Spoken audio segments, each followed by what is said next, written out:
Thankful कि हमें याद करते हैं और हमें मिल बैठने का मौका मिलता है, थोड़ा बहुत दुख सुख शेयर करने का भी मौका मिलता है, क्योंकि आजकल हम लोग अपनी अपनी चीज़ों में इतने व्यस्त हो गए हैं कि हमें टाइम नहीं है।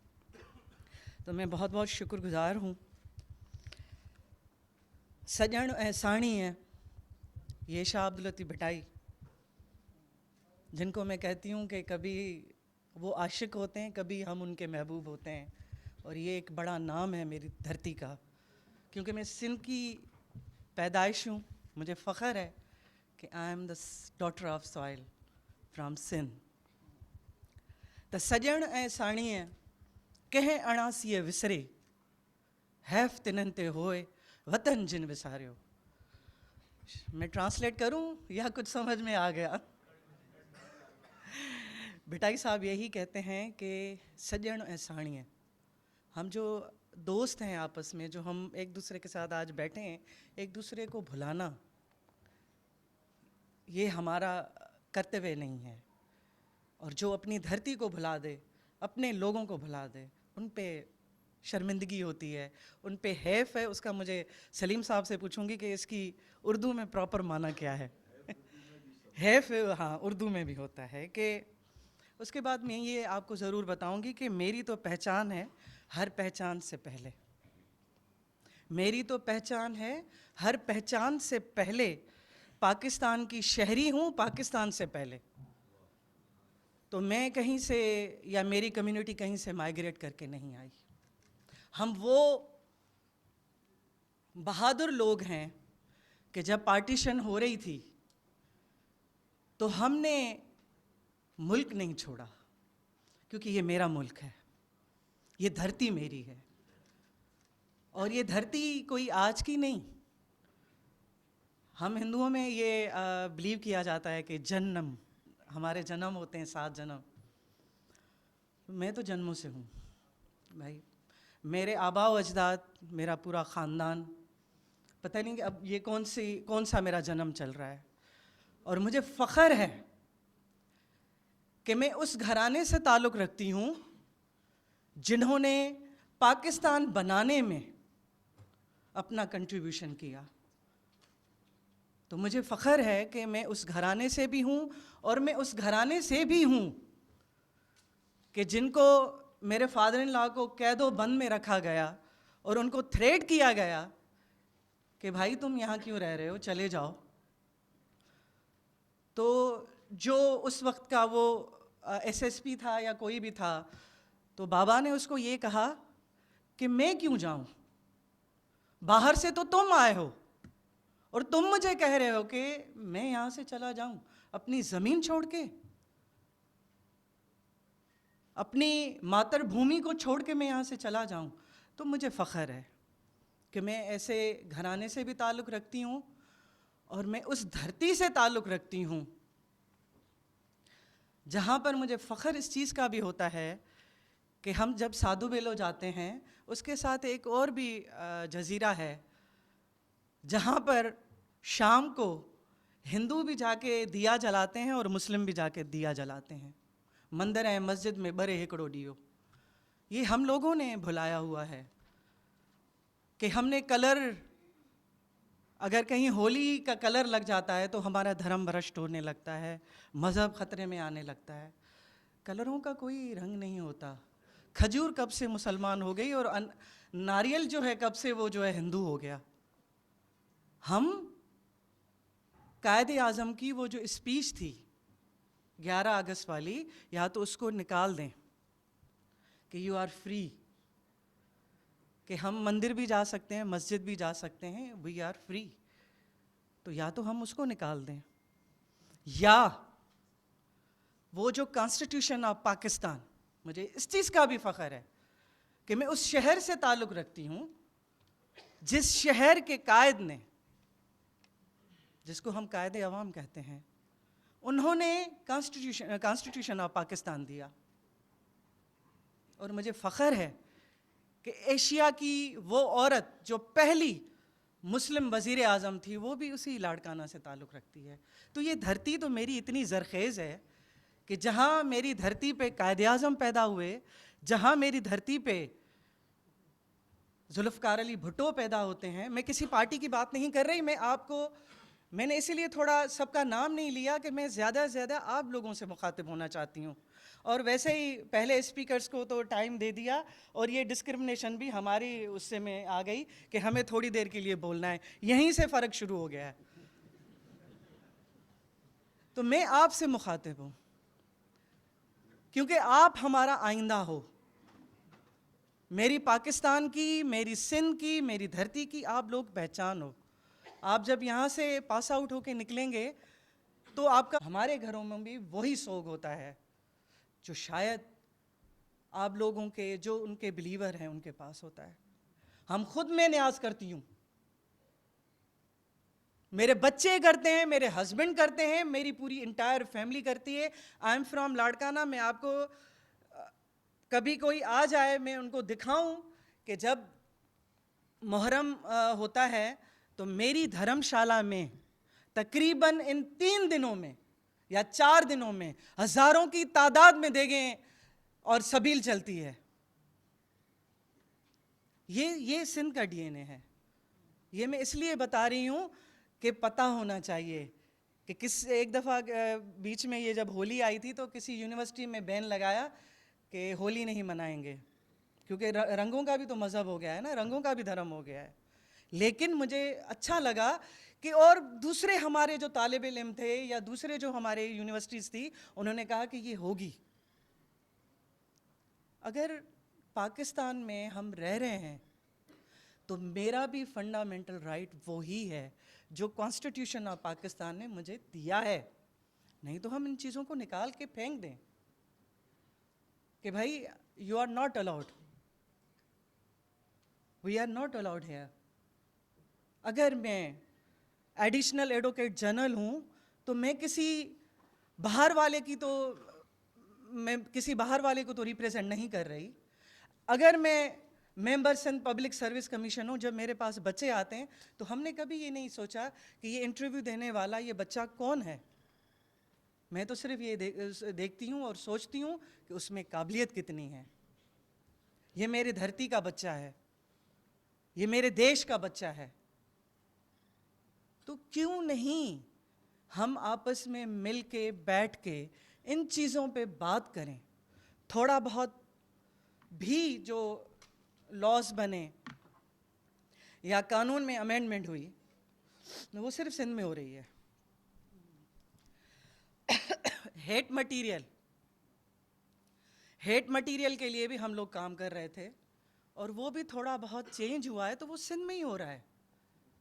हमारा जैसे लॉज नहीं थे हमारे पास, स्पेशली मैरिज बिल एक्ट नहीं था हमारे पास, वो भी सिंध असेंबली ने दिया हमें, और उसमें कोई एक पार्टी का उसमें कंट्रीब्यूशन नहीं था।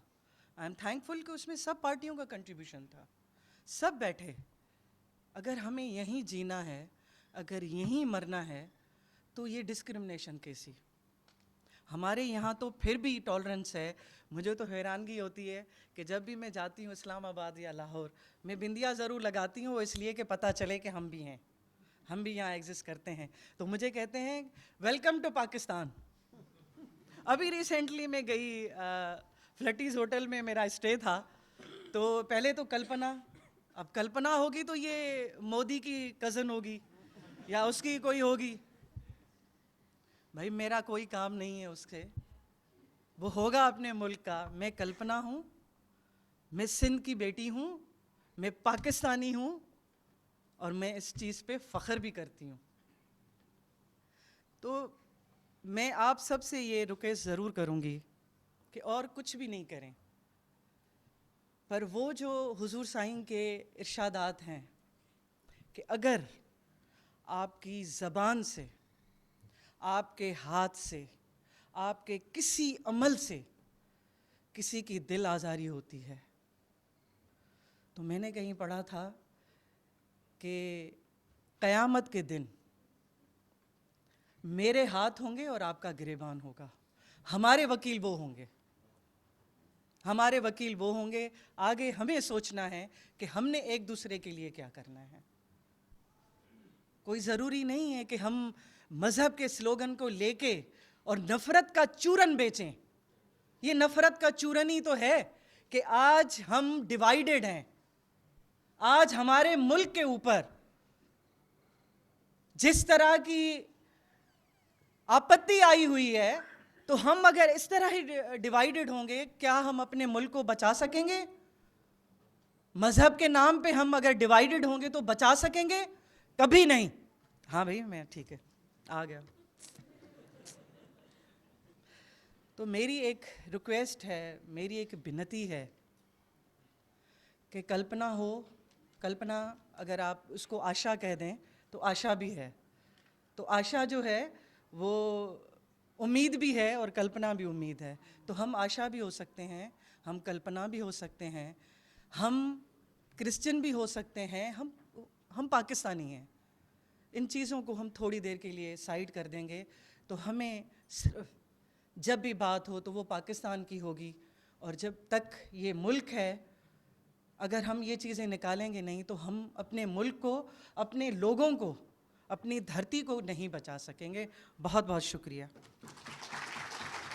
अपने जी उठने के बाद अपने शागिर्दों से एड्रेस करते हुए कहा, शालोम अलैखिम, जिसका मतलब है तुम्हारी सलामती हो। आज का जो प्रोग्राम है वो अपनी नौइयत के एतबार से बहुत ही खूबसूरत है और अहम भी है, इसलिए कि इसकी ज़रूरत सिर्फ़ पाकिस्तान में महसूस नहीं की गई, बल्कि पूरी दुनिया में इसकी ज़रूरत पर बहुत ज़ोर दिया जा रहा है। और फिर ये सिर्फ़ 21वीं सदी की ज़रूरत नहीं है, बल्कि 20वीं सदी के ऊपर इस पर बहुत काम हुआ। लेकिन 20वीं सदी में जब इस इंटरफेथ हार्मनी की मूवमेंट पर सोच विचार शुरू हुआ, तो उससे पहले ह्यूमैनिटी की तज़लील बहुत बड़े पैमाने पर हो चुकी हुई थी। तो ह्यूमैनिटी की रिस्पेक्ट को मेंटेन करने के लिए बहुत सारे फोरम्स बनाए गए। मुझे याद है कि 1910 में जब WCC का क़याम अमल में आया, वर्ल्ड काउंसिल ऑफ चर्चेस का, तो उसका मकसद भी यही था कि पूरी दुनिया जो है मुख्तलिफ़ अकायद में बटी हुई है, मुख्तलिफ़ मज़ाहब में बटी हुई है, तो एक्यूमेनिज़्म के नाम पर एक मूवमेंट चली, जिसका मतलब यही था कि unity in diversity. We are diverse but let's live together and work together on our common grounds. Faith cannot be my common ground with you, and your faith ground cannot be common for me. But there are some commonalities.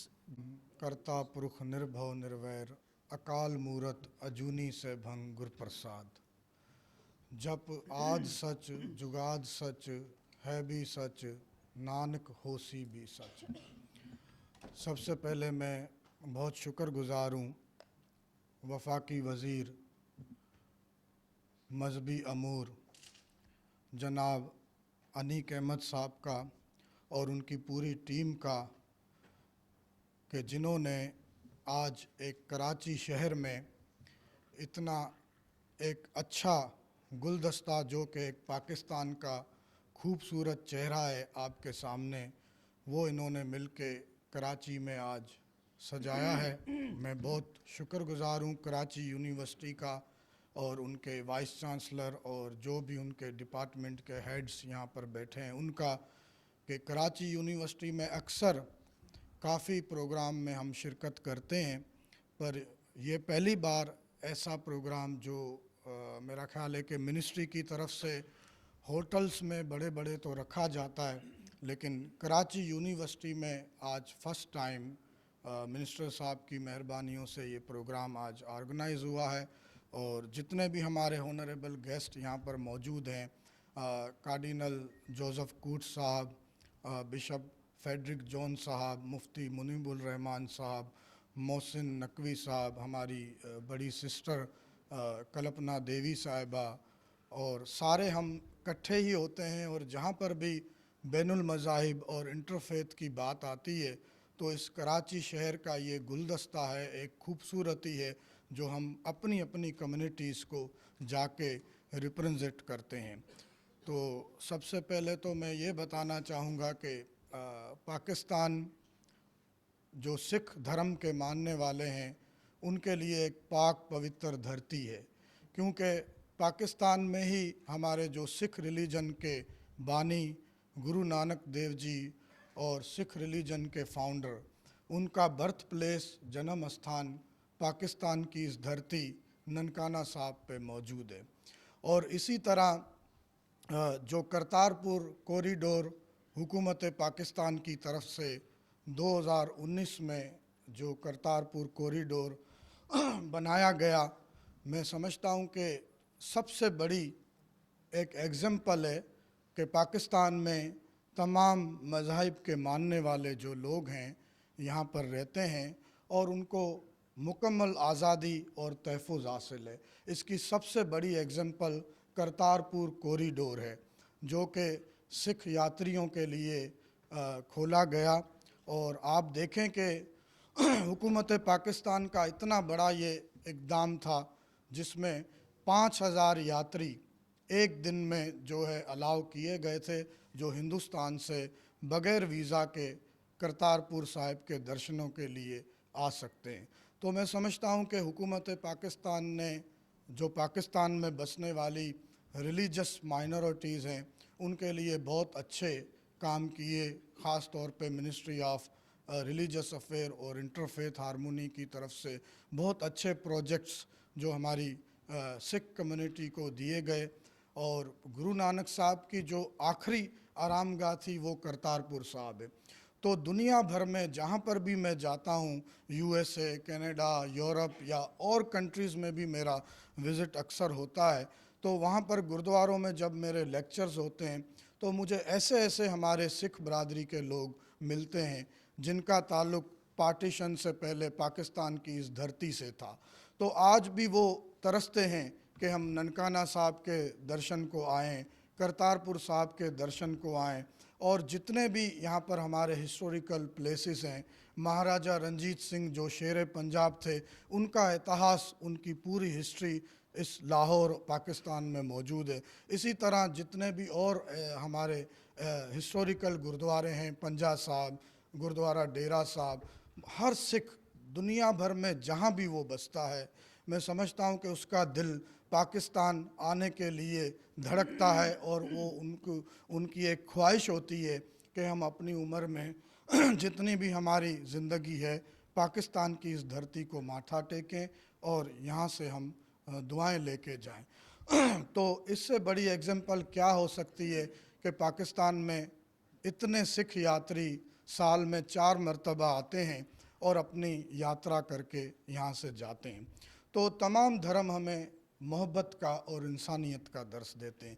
Guru Nanak साहब का जो पैगाम था, जो हमारा गुरु ग्रंथ साहब का पहला अल्फाज है, इक ओंकार, एक अल्लाह, एक रब, एक परमात्मा, कर्ता पुरुष, जो सारी सृष्टि का करने वाला है, निर्भव, उसको किसी से डर नहीं है, निर्वैर, ना उसका किसी से वैर है, ना लड़ाई है, ना झगड़ा है, अकाल मूरत अजूनी से भंग गुर प्रसाद। ऐसा रब, ऐसा परमात्मा हमें अपने गुरु साहब के वसीले से ही मिल सकता है। तो मैं समझता हूँ कि तमाम धर्म हमें इंसानियत का, मोहब्बत का और प्यार का दर्स देते हैं, भाईचारे का दर्स देते हैं।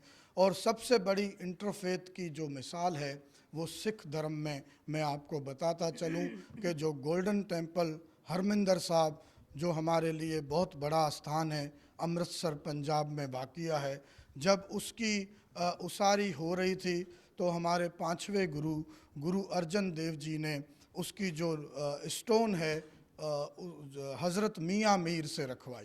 पहली ईंट जो है हज़रत मियाँ मीर से हरमिंदर साहब गोल्डन टेम्पल की रखवाई गई। और गुरु ग्रंथ साहब में बाबा फरीद का भी कलाम शामिल है। मैं एक कलाम आपकी खिदमत में पेश करूं। फरीदा बुरेदा भला कर, गुस्सा मंड ना हंदाए। तो ये गुरु ग्रंथ साहब में बाबा फरीद का भी कलाम है। और इसी तरह भगत कबीर साहब का भी कलाम है। तो सबसे बड़ी इंटरफेथ की मिसाल है कि आज करतारपुर साहब में सिख धर्म के मानने वाले लोग या जो हिंदू धर्म के गुरु नानक साहब के फॉलोवर्स हैं वो तो आते ही हैं, पर उसके साथ साथ मुस्लिम अकीदे के जो लोग हैं उनकी अकीदे के मुताबिक भी वहाँ गुरु नानक साहब की जो एक आखिरी आराम गाह है उस पर हाज़िरी देने के लिए काफ़ी मुस्लिम भी आते हैं।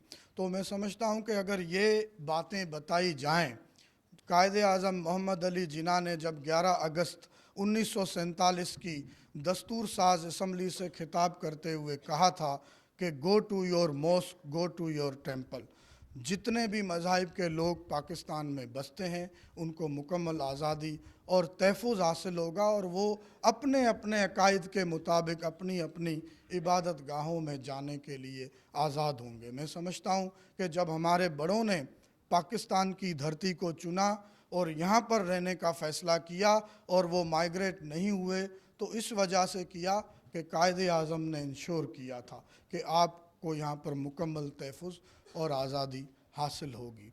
सो मैं समझता हूँ कि उस कायदे आज़म के पैगाम को अमली जामा पहनाने की ज़रूरत है। और जब कायदे आज़म की फ़र्स्ट कैबिनेट थी तो आप लोगों को शायद यंग स्टूडेंट यहाँ पर बैठे हैं, उनको पता है या नहीं कि उनकी पहली कैबिनेट में जो पहले वज़ीर कानून थे वो जोगिंदर नाथ मंडल थे, जिसका ताल्लुक़ हिंदू घराने से था। तो मैं समझता हूँ कि ये पॉजिटिव जो चीज़ें हैं पाकिस्तान के लिए वो बताने की ज़रूरत है। और पाकिस्तान में तमाम मज़ाहिब के लोगों को आज़ादी हासिल है। मैं समझता हूँ कि हर कंट्री में थोड़े बहुत प्रॉब्लम आते हैं, मैं ये नहीं कहूँगा कि यहाँ पर कुछ प्रॉब्लम्स नहीं हैं, पर वो हर पाकिस्तानी उस प्रॉब्लम को फेस करता है। तो हम भी अपनी धरती पर अपनी कंट्री में रह के उस प्रॉब्लम को फेस करेंगे और उसका मुकाबला करेंगे, लेकिन पाकिस्तान की धरती पर रहेंगे और अपनी धरती को कभी भी खुशी से कोई छोड़ के नहीं जाएगा। सो मैं समझता हूँ कि हमें मिलजुल कर ज़रूरत है इसको पॉजिटिव बातों को बताने की, जो हमारे धर्मों में कहा गया है कि हम आपस में मिलजुल कर रहें, पाकिस्तान की इस धरती के लिए काम करें। और मैं जब भी किसी कंट्री में जाता हूँ तो सिख या हिंदू या धर्मों का लफ्ज़ बाद में होता है, मेरी नेशनलिटी आइडेंटिटी देखी जाती है, तो वो पाकिस्तानी होता है। तो जब मैं कनाडा गया तो मुझे फ़ख्र है कि 3 साल पहले 2017 में 6 साल पहले पाकिस्तानी सिख होने का मुझे फ़ख्र है कि वहाँ पर दुनिया के 500 फेमस सिख पर्सनालिटी में पाकिस्तान की तरफ से पहला अवार्ड सिख चैरिटी का वहाँ पर कनाडा में मुझे मिला। तो मेरी आंखों में आंसू थे कि मैं इस धरती का बच्चा हूँ, इस पाकिस्तान का बच्चा हूँ और यहाँ पर मुझे पूरी दुनिया में पाकिस्तान की तरफ से सम्मानित किया और मुझे अवार्ड मिला। तो ये हमें ज़रूरत है कि हम बहैसियत कौम, बहैसियत पाकिस्तानी के सोचें, ना कि हम एक दूसरे को हेट करें। और जिस तरह और हमारे रहनुमाओं ने फरमाया कि टॉलरेंस और बर्दाश्त की ज़रूरत है। और आपको पता होना चाहिए आज ये जो मिनिस्टर साहब ने और कराची यूनिवर्सिटी ने मिलके ये प्रोग्राम ऑर्गेनाइज़ किया है, आपको पता होना चाहिए कि पाकिस्तान में भी सिख रहते हैं, आपको पता होना चाहिए कि पाकिस्तान में भी क्रिश्चियन रहते हैं, पारसी रहते हैं, हिंदू कम्युनिटी से लोग रहते हैं और बाही कम्युनिटी और दीगर मज़ाहिब के लोग रहते हैं। तो ये एक पाकिस्तान की खूबसूरती है जिसका मैं समझता हूँ जिसकी खुशबू पूरी दुनिया में ऐसे फैलेगी कि पूरी दुनिया को ये पता लगेगा कि पाकिस्तान में हम सब आज़ाद हैं और मिलजुल कर अपनी अपनी इबादत गाहें और अपने अपने जो त्यौहार है वो खुशी से मनाते हैं। ख़ास तौर पे मैं फिर एक बार मिनिस्टर साहब का, अनीक अहमद साहब का शुक्रगुज़ार हूँ। और हमें इस बात की भी खुशी है कि अनीक अहमद साहब ने वज़ारत का मनसब संभाला, पर मैं इनको मुबारकबाद नहीं दे सका क्योंकि इनका ताल्लुक़ भी हमारे कराची के इस शहर से है। तो मुझे खुशी है कि इन्होंने जो केयर टेकर मिनिस्ट्री का मनसब संभाला है। हम तमाम रिलीजियस माइनॉरिटी जो पाकिस्तान और कराची में बसती है उसकी तरफ से बहुत बहुत इनको मुबारकबाद पेश करते हैं। और जितना टाइम इनके पास वज़ारत है हम सब इनके साथ हैं, इनका हिस्सा हैं। जहाँ पर भी पाकिस्तान के लिए हमारी ज़रूरत होगी, हम मिनिस्टर साहब के साथ खड़े होंगे और इनके साथ हाजिर होंगे। पाकिस्तान जिंदाबाद। The federal minister, and a very diverse and a very distinguished panelist. सबका नाम लूँगी तो ये जो नौजवान, the person who is moderating the whole process, वो मेरे 10 मिनट इसी में निकल जाएंगे, तो माफ़ करिएगा, मगर एहतराम अपनी जगह है. I think the moment that Naeem told me that it is going to be an event on bridging the belief, something regarding the beliefs, the interfaith harmony, कुछ keywords मेरे जहन में आए थे, और वो keywords थे harmony, एक global सतह के ऊपर, because ये साल harmony in a world in crisis, ये theme दिया गया था अनीक मियाँ. And with all the developments that are taking place, कुछ spillover effects तो होते हैं, फिर माशरे के अंदर भी हमारे यहाँ कुछ वाक़यात इस नौयत से हुए. तो harmony, it is not about the definition, but harmony का value एक society अपने लिए कैसे determine करती है. एक तो definition है, एक there is a value of a harmony when you're talking about the society. So how is it that we look at the harmony in our context? Because with harmony, you're talking about certain other things. You're talking about the coexistence, you're talking about negating discrimination, you're talking about negating marginalization, you're talking about negating assimilation, but talking about encouraging integration. You're talking about the issues of identities. You're talking about sort of providing greater public space. So ye kuch fundamental keywords you're talking about negating prejudices, which is a learned behavior. Prejudices are the learned behavior जो आपको सिखाते हैं कि what should be, and it is a product of the social construct of any society. So कुछ keywords मेरे जहन में आए थे कि how we should be talking about when we are talking about such an important issue. It is not about the human rights, it is about the social construct of a society. How does a society governs? How does a society behave? How does a society incorporate certain behavior? How does a society sort of, human rights को अपने अंदर लेती? ठीक है, constitution तो सारा minorities को देता है, freedom भी देता है, दूसरा भी देता है, but are they actually there? If they were there, then there wouldn't have been any issues of identities. I wouldn't have come across in a salon some Asha who would have called herself on purpose Aisha. And when I asked her, if your name is Asha, why do you call yourself Aisha? She says because of the security reason. Anik Miyan samajh rahe? I wouldn't have come across some Joseph jo khud ko Kamran kehta ho. Because name is the first thing जो एक individual के लिए identity, individual की identity के लिए बड़े मायने रखता है. So when we are talking about these things, we are talking about the barriers, the challenges, the impediments, the issues. और ये सारी मुख्तलिफ चीज़ें मैं खाली लफ्ज़ नहीं कह रही हूँ. And how do we address them? How do we talk about them? Of course, Naeem Mian, there are no conflicts at the global level or at the regional level which are based on religion, but there are nationalism which are based on religion. और इनको तक़वियत मिल रही है globally, regionally, everywhere. and it is bound to affect how do we address all of these issues, good and bad, good and evil. You would keep on listening to these things. What is right and what is wrong?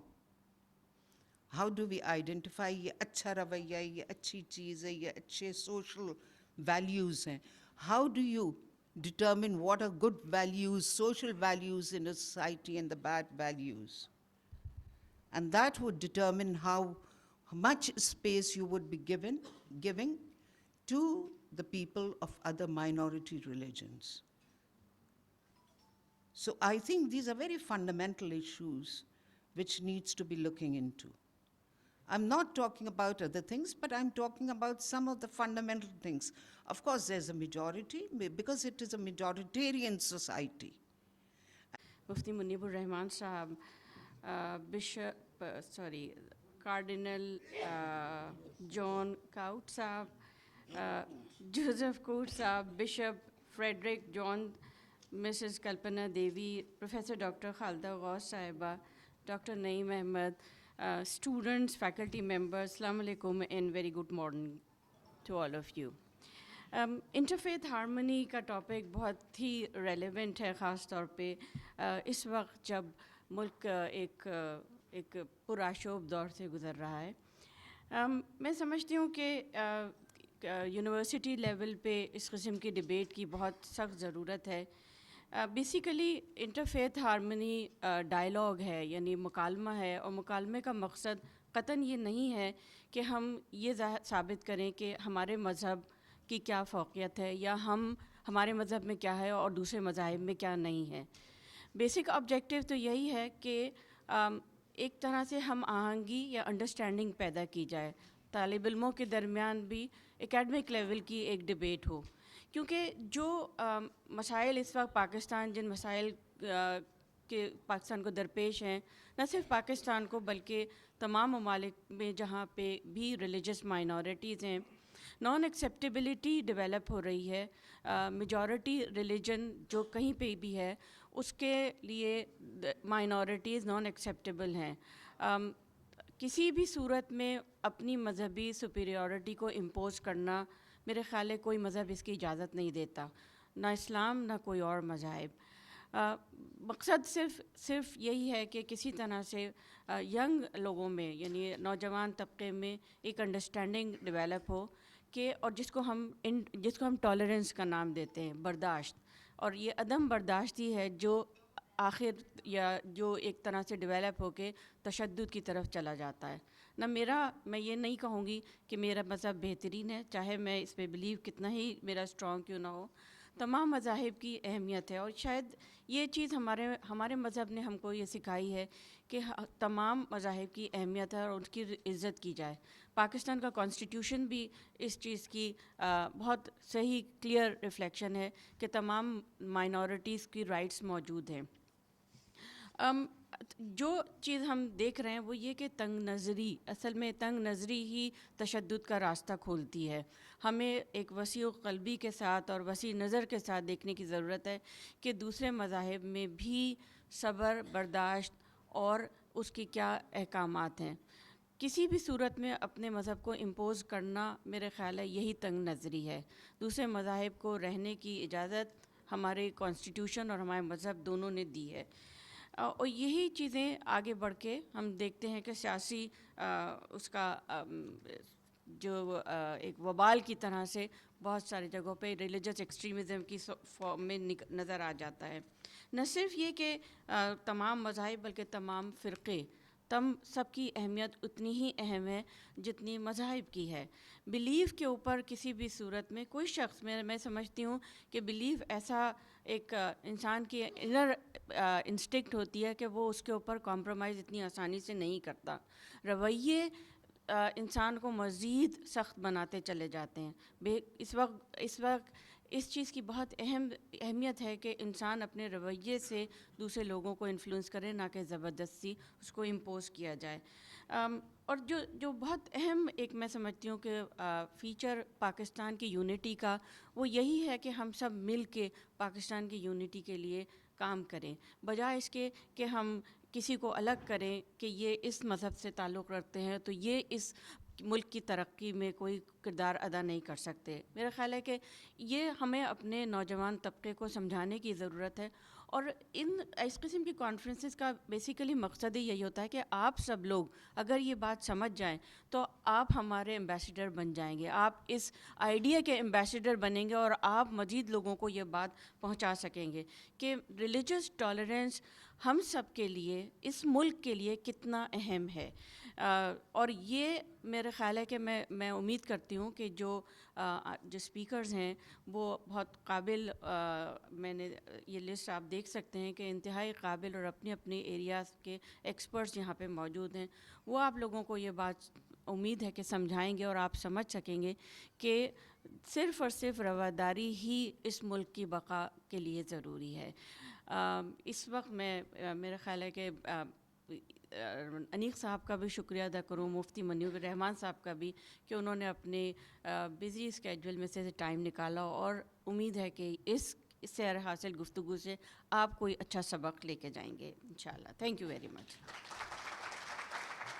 Vice Chancellor, University of Karachi, Professor Dr. Shaista Tabassum, Dean Faculty of Arts and Social Sciences, Mr. Anik Ahmed, Federal Minister for Religious Affairs and Interfaith Harmony, and former student of Department of International Relations, Professor Dr. Khalda Ghosh, former Chairperson, Department of International Relations, University of Karachi, Cardinal Joseph Couch, Cardinal of Pope Vatican, Archdiocese of Karachi, Mufti Munibur Rahman Sahab, Chairman and Muhtamam Darul Uloom Naimia, Karachi, Dr. Mohsin Naqvi Sahab, former member, Council of Islamic Ideology of Pakistan, Bishop Frederick John, the Bishop of Karachi and Balochistan Diocese, Ms. Kalpana Devi, ex-additional Advocate General, Member, Sindh Public Service Commission, Sardar Ramesh Singh, Patron-in-Chief of the Pakistan Sikh Council, faculty members, students, ladies and gentlemen. Assalamu alaikum and a very good morning. In the very first place, I welcome you all to this national seminar which we are organizing on bridging beliefs, interfaith harmony in Pakistan. And on behalf of my department and the faculty, I would like to welcome you all. Secondly, this is a moment of very proud that we are welcoming our former student, Mr. Anik Ahmed, who is also the federal minister and also the chief guest of this seminar today. Another reason which is pride for us, that our department has taken for the first time this initiative that we are organizing a seminar on interfaith harmony in collaboration with Ministry of Religious Affairs, in which various religious scholars are participating, and I am highly thankful all of you.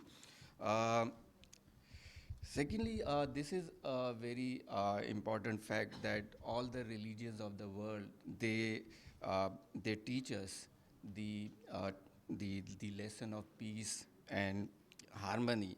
And in this today's world, where everywhere we could see war is there and religious hatred is there, the need of interfaith harmony is very much important.